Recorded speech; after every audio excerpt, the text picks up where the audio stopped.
Today is a big show. Motivation and food, what's better than that? We want to thank Kroger for sponsoring this episode. Head to Kroger.com/ZHZW for more on how they're making fresh and healthy food accessible for everyone. On this episode of More Than That, we're talking about health advocacy, mindset, and the different ways we get our food. People think you have to be a tree hugger, a granola person, a nerd to be healthy. Especially in the hood, I think we've been able to change it. Is the most important thing is survival. Yes Farm is our urban farm that we have in the middle of Seattle. It's 1.5 acres. It's just like this little gem, and trying to use that as not only a model of sustainability, but also like self-determination and trying to really show what Black brilliance is and what Black leadership looks like when you actually let it flourish and support it fully. And that's been like one of the biggest gifts. Not having access to quality food makes you also not be able to live a quality life. You know, there might be corner stores, there might be fast food restaurants, there might be plenty of food, but there's not any quality food that's immediately available around you. I'm not a farmer, not yet anyway. Right now, I'm just have my little yard garden that I grow for my family and anybody else who wants peppers or potatoes. I'm a long way from an expert. I can teach you what I know. Take what I give you if you're willing to learn it and just expand from there and read. Because I think anybody can learn anything, especially in the kitchen. You got to want to experiment. You got to want to be able to learn about something new or try something new, even if it's like a different culture. Like last year, I didn't cook anything vegan, but I had a crowd who needed it or who wanted it. Even if I don't eat it, I got to be able to take care of the community. All right, everybody. So I have the legend himself, legendary rapper Styles P. Styles P actually joined us from the road because of how passionate he is about helping our communities to eat clean. But most importantly, today, he'll be talking to us about how we're changing the access to healthy food in our communities because he owns a juice bar that is so dope. Juices for Life in New York. I actually love it. I go in Brooklyn when I'm there, and I'm so excited to have you. How are you doing today? How you doing, Queen? You know, one of the biggest things that I know a lot of people have issue with is being on the road and eating healthy. Like, how did you find balance in doing healthy food while being on tour? My real health journey started from actually juicing because it was easier for me to get more fruits and veggies incorporated in my diet by juicing. Like I could juice a whole bushel of kale, all the apples and a lemon, and then to get in 1 cup of juice, but I can't eat that much. So that was the easier way for me to start incorporating healthier things in my body on the road when I was out. So juicing became my thing to do when I was outside. Like bring a small NutriBullet and stop by a supermarket, get some bananas, strawberries, apple juice, things you can make smoothies with, oat milk. I think people just limit their options because they don't think of all options. I love this. And I think, you know, one of the things that I really notice is that you and a lot of the guys, Rick Ross, a lot of the leaders who have taken their health seriously have affected how Black men see health. Well, how would you recommend that people who need to bring health up to their friends bring that conversation up? I think it just comes with being honest to whoever you're dealing with. It's about having the conversations where you don't separate the conversation. Like, because where's the next conversation going to be if the person goes down the drain? So I think it's just not overriding a person and being a nag, but just more like, yo, you got to check your health. Like, you know what I mean? If you're eating too much fried food, you don't want to be judgmental and come across like, I think that's the one thing with a lot of plant-based people or vegan people, which intimidates people. You can come off a tad bit obnoxious. And I think that happens your first few years of being a plant-based person because you're so passionate and then you want everybody to stop eating and this and that. But God made animals. Pretty sure he knew people would eat them. I think it's just for us to get the message out and try to get your loved ones to wean off and get them the information on what they're eating and tell them to balance it out. I love that. And so talk to me about your attitude towards food. Like when you were growing up, who was cooking in your household? Where were you getting most of your meals? Definitely most of my meals growing up was from in the house until you hit a certain age as a teenage boy. Then you want to hang out And then you start indulging in fast food, pizza, Chinese food, fast food restaurants. So at home, good meals, and outside, you outside. So You're outside. And so, really bringing this into our conversation for this show, we're talking essentially about how a lot of the times in our communities, we experience the difference in the access to food until we go to other neighborhoods and we're like, hold up. it was a reality check, to be honest with you. You realize, then you start realizing, oh man, in my neighborhood, it's a Chinese food store everywhere, or a pizza store everywhere, or fast food. But when you're in a wealthy neighborhood, you don't see the same things. You barely see any of that, actually. Mm. That's the truth. And the liquor stores and Yeah. McDonald's, like it's really such a stark difference. Like when, especially as you start to move around as Black folks, you see it. You're like, wait a minute. Yeah. To be honest with you, you're from DC, I'm from New York.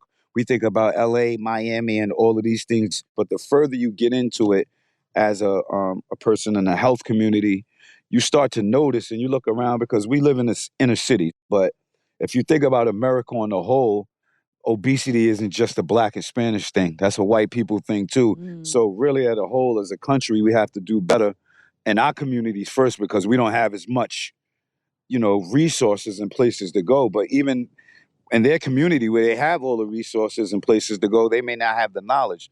But if you have a community of like-minded people that's on the same wavelength, in case you do fall off, it's cool to have somebody that's Oh, not wait, it froze up a you, little. but like, Oh no. Did we lose him? We did lose him, but don't worry, we got him back. We'll hear more from Styles P later. We also wanted to ask Hannah Wilson, urban farmer, farm manager for the Black Farmers Collective, and community activist, a few questions as well. For those of us who are new to the Hannah Wilson aura and all that Hannah Wilson does, how would you describe who you are and what you do? So I would describe myself as very driven, grounded, just so passionate about what I do in terms of food sovereignty and Black liberation. I guess more specifically in that, like, I identify as like a queer, deaf, disabled, non-binary mixed Black person. At Yes Farm, like, one of my biggest things is like trying to create that space that I don't think existed for me when I was younger, and bringing that to our community. And what is Yes Farm for people who don't know, and the Black Farmers Collective, and what are some of their goals? Yeah, absolutely. We're a group of Black farmers, educators, organizers, and leaders in the Seattle community trying to build like a cooperative and network of these Black farms and all of the other components of the food system that we know. So that goes from like putting the seed in the ground to, getting the food on someone's plate, right? Like, how can we be more connected in that way? And some of the ways that we're doing that is trying to talk about what it means to have food sovereignty and strive for Black liberation. And so Yes Farm is our urban farm that we have in the middle of Seattle. It's 1.5 acres, which is actually a pretty big space. Yeah, that is. Yeah, for the middle of the city. It's just like this little gem. And I'm having a great morning getting the seedlings started for the season. It's always like an exciting, kind of nerve-wracking part of the season to be like, okay, these little seeds are going to turn our farm into this sort of like sleepy place to like this abundant green place. And I'm just so excited for the season. I love this so much. And it's literally like you're starting over. We're taking control of our health and changing the culture around food. Finding better alternatives in our communities is hard, so we're working hard to make it easier. With food programs and mobile pantries, we're getting closer to ending hunger together. With more fresh food in our community, we make it easier to live healthy. We do what needs to be done so we can all eat good. Find out how Kroger is making fresh food accessible in our communities at Kroger.com/ZHZW. I want to know, you spoke about food sovereignty, and for those who don't know what that is, what is food sovereignty? Yeah, so to me, food sovereignty means having power over your food and where your food comes from and how it's stewarded, and making sure that that food is actually healthy and good for you and culturally relevant. And I think For me, power is a conversation that's really necessary to have because we have these ideas of like, okay, we have people who are food insecure. How do we make them food secure? And I see that as like the first tier in like striving for food sovereignty, where like we can get food to people, but maybe it's not actually a choice that these people are making. And so I see the second tier as food justice, where you're actually seeing like the food system and like what informs it, like, who's farming your food, how local is it? Do you have choice in the food that you're getting? Like, are you able to go to grocery store and get the food that you want? Can you afford that? And like, can you grow your own food too? And then I see food sovereignty as like, okay, you have access to land. You have land that is, has nutritious, fertile soil. You have land that isn't polluted in any way in the air or the water and isn't depleted. And you also have the knowledge and the community to be able to actually steward that land. Tell me a little bit about like where you grew up, what you ate at home. Like, we know you actually are about this work. You're not new to this. You're true to this. So I pretty much started farming like 2.5 years ago. I've been interested in it for a lot longer, but I truly didn't jump into farming until not that long ago, which is something I like to share because I do think that this work is really intuitive to who we are as people and is not something that some people can do and some people can't. But I grew up in the Bay Area in California on the peninsula, and I grew up with a yard where my mom had a garden. Mm-hmm. And I also grew up around droughts and stuff. So I think that environmental concerns and just like climate change were all things that were very much on my mind growing up. Mm-hmm. And one of the projects that I was involved with was connected with Yes Farm, where I now work. And the pandemic hit all of a sudden in front of me, where I was like, actually, like, I would like to be working on this farm full time. Do you see that there is more of a fire and a focus, especially within Gen Z, to come back and learn more about the land? Yeah, absolutely. And I think, the pandemic and the uprisings in 2020 really shook people up. And we're starting to think about like supply chains and like what it means to not have access to things, or for it to not really be safe to go to the grocery store if you live with someone who's immunocompromised, or if you're immunocompromised, right? I know a lot of folks who started building a garden in their backyard because they said, hey, like my mom's immunocompromised, like I don't want to go to the grocery store and put her at risk, right? And then also being isolated, finding connection with the land and plants is a really great way to deal with that. Because one of my favorite quotes, I can't really remember who said it, talked about how like the earth can hold all of you and like all of your grief and like whatever you're feeling, the earth can hold all of that. And the plants also tell us what they need.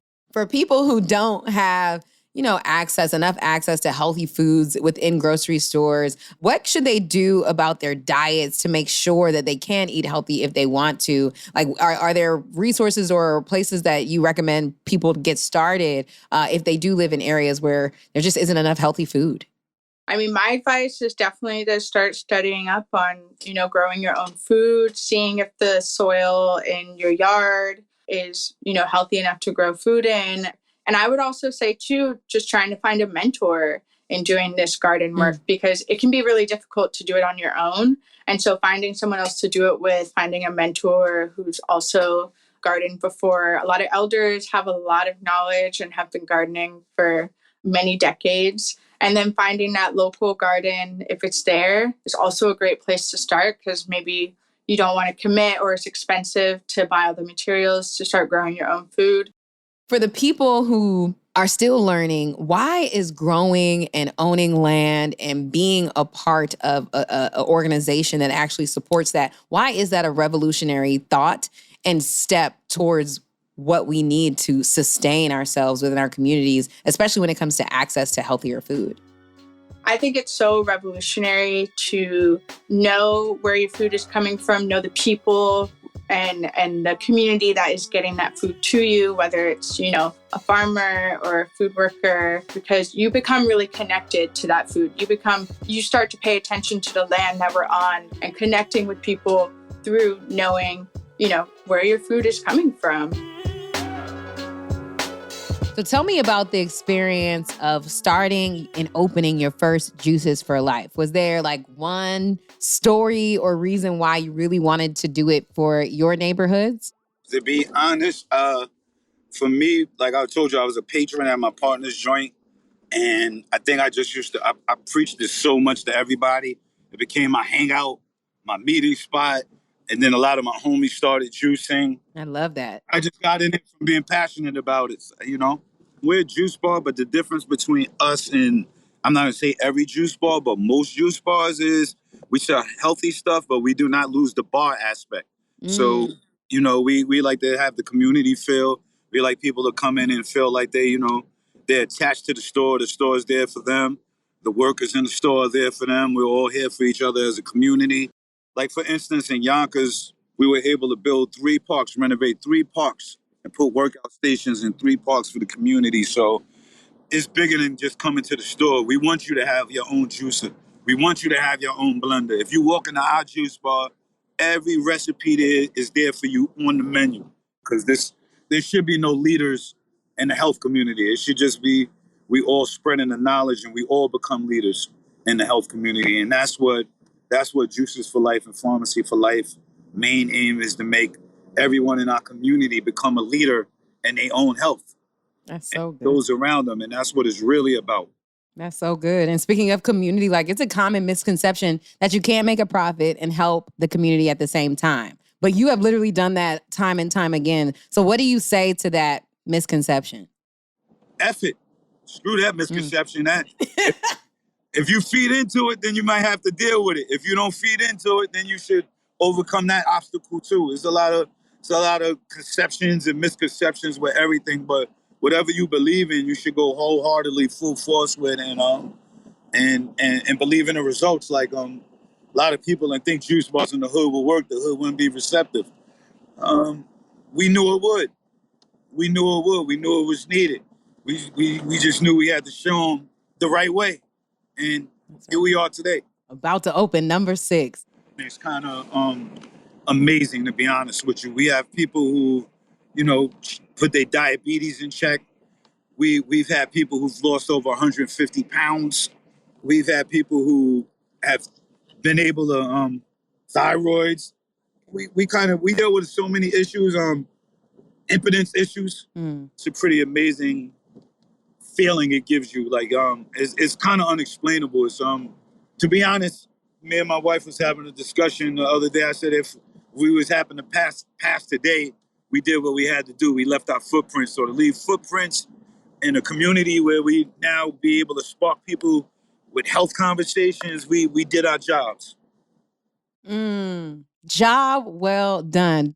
Can you give me, just like for anyone who wants to start juicing tomorrow, give me the recipe and like how much they'll need to make a basic healthy juice? But for beginners, I would say start with 3 to 4 fruits you like and see how they blend together, and have fun with your juicer. Like, have fun with your juicer. It feel like you cooking it up, whipping something up, and have confidence in your whip game, I don't know about y'all, but I'm motivated to eat healthy, drink some juice, and get my mind right. Thank you to our guests for joining me on today's podcast. From rehabilitating the block to becoming masters of our mind, we now know that the power to create change is right at our fingertips. I really learned a lot from this conversation. Thank you, Kroger, for sponsoring this episode of More Than That with me, Gia Peppers. Learn more about how they're making fresh and healthy food more accessible at Kroger.com/ZHZW. Before you go, don't forget to check out the show notes for all the resources mentioned in today's show. Thanks for tuning in, and we'll see you next time. Don't forget to hit subscribe, give us a good rating, and follow us at More Than That Show on all platforms.